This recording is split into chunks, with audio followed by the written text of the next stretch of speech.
দর্শক আপনারা দেখছেন রংপুর এলাকা থেকে বৈষম্য বিরোধী ছাত্র আন্দোলনের রংপুর তারা কিন্তু একটি বিশাল মিছিল নিয়ে কেন্দ্রীয় শহীদ মিনার দিয়ে কিন্তু এগিয়ে যাচ্ছেন এবং এই বৈষম্য বিরোধী ছাত্র আন্দোলনে জুলাই আগস্টের এই গণ অভ্যুত্থানে একজন আহত শিক্ষার্থী তিনিও কিন্তু এই মিছিলের ঠিক সম্মুখভাবেই কিন্তু রয়েছেন।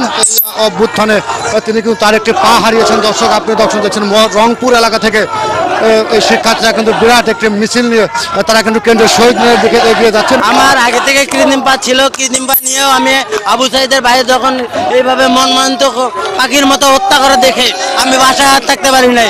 আমি তারপরের দিন আমাদের ওইখানে ডিম্বদন করা হয়, তারপরের দিনে তাদের থানা উপর আক্রমণ করা হয়। সেই দিন আমি গিয়েছিলাম কৃত্রিম পরে, আমার কৃত্রিম ওইখানে গিয়ে নষ্ট হয়।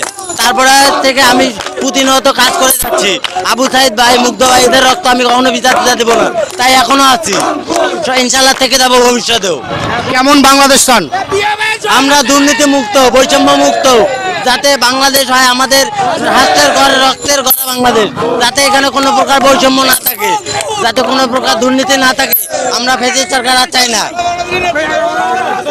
দর্শক আপনারা দেখছেন একজন আহত যোদ্ধা, আর তিনিও কিন্তু আজকের এই বৈষম্য বিরোধী ছাত্র আন্দোলনে মার্চ ফর ইউনিটি এই কর্মসূচিতে অংশগ্রহণ করার জন্য সেই রংপুর থেকে তিনি কিন্তু এসেছেন এবং স্লোগান দিতে দিতে তারা কিন্তু কেন্দ্রীয় শহীদ মিনারের দিকে এগিয়ে যাচ্ছে। দর্শক